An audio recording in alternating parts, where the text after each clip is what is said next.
Hey everyone, welcome to Bedtime Bible Adventures with Auntie Gideon and Krishna. Hi.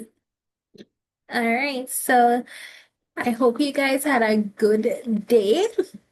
And tonight we are looking at Jehu, Ahab's family, and Elisha. We're gonna talk about brave choices and God's miracles. Do you know that God allows us to have miracles each and every day? Have you ever thought about your life? Have you ever thought about those wonderful gifts that your mother, your aunts, your uncles, your cousins, your brothers, your sisters have bought for you? Hmm. Those are miracles from God. Have you even reflected on when you feel sick or someone you know feeling sick and oh God heals them? That's a huge miracle. So we're going to be talking about that. All right. So remember I told you guys to let your parents get you a Bible because we're going through the Bible too. So it's good if you guys are able to read along these stories. And first story is treason, treachery, and witchcraft. And this story is taken from 2 Kings 9, verse 16 to chapter 10, verse 31. So here goes. And remember, we're reading from 365 Bedtime Bible Stories, written by Daniel Partner. Tired brain here. Long day for me, long day for you. All right, let's go into it. The watchman at Jezreel looks across the countryside and he says, I see a company of soldiers. And that's what he then reported. Jehu must be leading them. He drives like a maniac. Maybe he has news of the battle with Syria. Judah's king Ahaziah was in Jezreel visiting King Joram of Israel. They set out in their chariots hoping for news. Jehu had other plans because of the young prophet's words.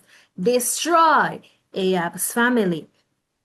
Is it peace? Joram asked. How can there be peace? Jehu answered, Never while your mother Jezebel still practices witchcraft. Joram turned his horses and ran, shouting, Treason! Ahaziah! Treason! Ahaziah! Imagine that. Right? Because remember, in our last story, boys and girls, a captain became a king, and that was in Second Kings chapter 9, verse 1 to 15, where the young prophet took the flask of oil to Ramoth Gilead. He found the captain sitting together in Israel's camp, and he said, I have a message for your commander. For which of us? Jehu asked. And then the prophet said, The message is for you, sir. And of course, the prophet anointed Jehu's head right there and, said, Hey, you will be the king of Israel. So, interesting times, right? And we know Jezebel is indeed a wicked queen. She had Elijah, she had so many prophets back then running away trying to save their own lives, right? As they trusted and did the work of God. So powerful, right?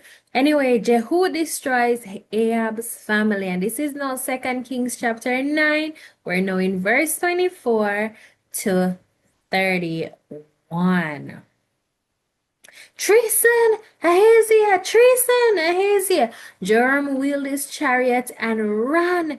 Jehu drew his bow with all his strength. So this is no bow and arrow, and the arrow pierced Joram's eye. King Ahaziah drove his horses the other way. Jehu and his men took chase. Shoot him also! Shoot him also! And they certainly did. Ahaziah drove as far as Megiddo and died there. His officers took him to Jerusalem, where he was buried. Jezebel heard the news. Jehu is in Jezreel. She put on her makeup and her crown. Jezebel saw Jehu enter the gates. Because remember, Jezebel is a woman, and she wants to look all pretty. She's known for that.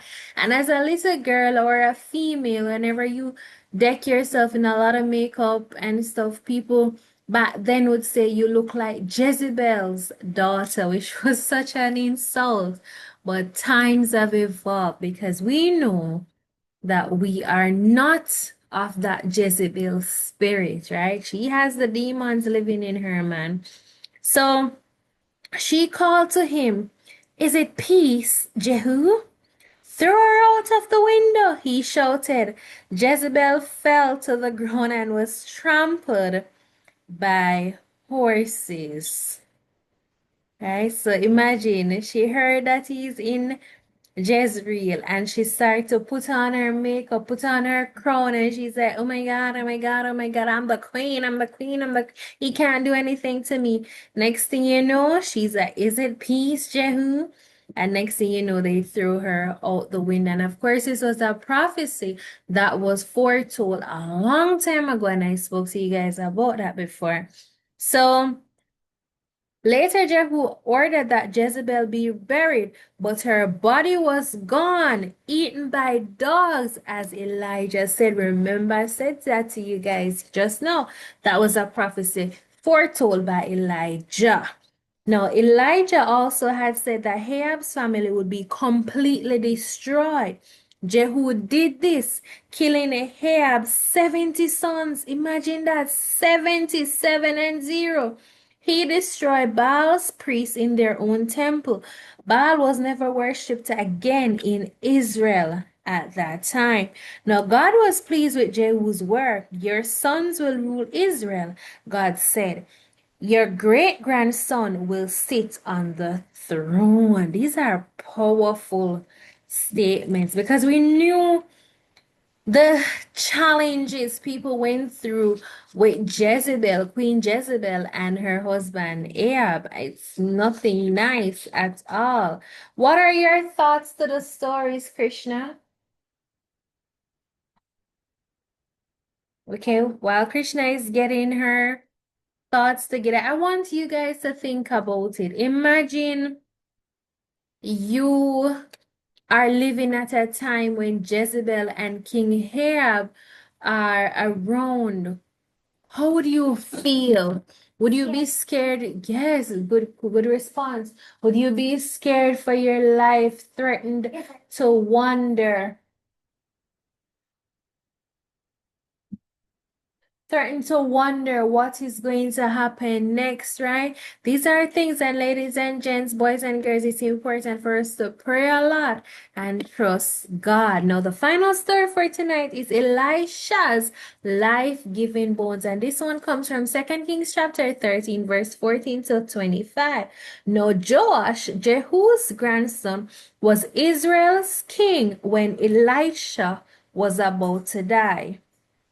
Now Joash wept and said, my father, you're more important than Israel's horses and chariots. Take a bow and arrows and draw back the bowstring." That's what Elisha said. Elisha put his hands on the king's hands. "Open the window and shoot." And Joash did so. This is the Lord's arrow of victory over Syria. "Now take the arrows and hit the ground with them." Joash hit the ground with the arrows 3 times. "Why did you stop? You should have hit the ground 5 or 6 times. Then you would have had that many victories. Now you'll beat Syria 3 times and no more." Soon Elisha died and was buried in a cave. The next year, a band of Moabites buried a man in the same place. When this man's body touched Elisha's bones, life returned to it, and the Moabites stood on his feet. So the man was buried in the same cave with Elisha, and then when the dead man's body touched Elisha's dead bone them from long time, the man came back to life. Wow! True to Elisha's words, Israel defeated Syria 3 times. Israel's captured cities were taken back from Syria's control. Powerful story, powerful. Now, I can just imagine, they had caves back then. It's not like graves. The caves were used where they stored the dead bodies. And of course, years after, they would then go back and take them out and put them in the city of dry bones. But very powerful story. All right, so questions. Why was Jehu going to Jezreel? Great. He was going there to do the work of the Lord to kill Ahab and his family because that's what God had said, right? He's going there to fulfill the promise.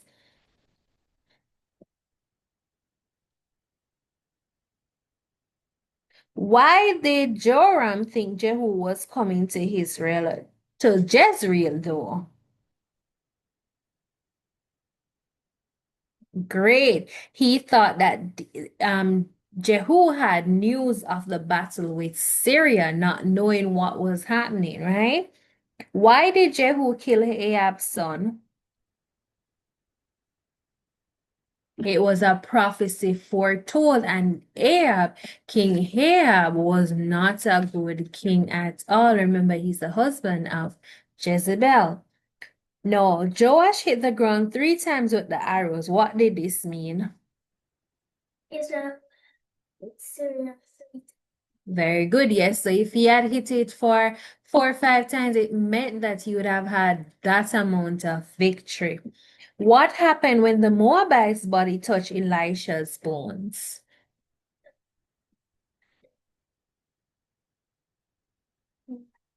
Very good. He came back to life. Great work. Now give yourselves a quick little clap, boys and girls, ladies and gents, because we have come to the end of tonight's story. I wish you guys a very good night. Rest. Remember to say your prayers, give God thanks, and ask Him to come into your heart, creating you anew, and help you as you sleep throughout, where you will have good dreams. And He may even be able to speak to you as He did with a little boy, Samuel.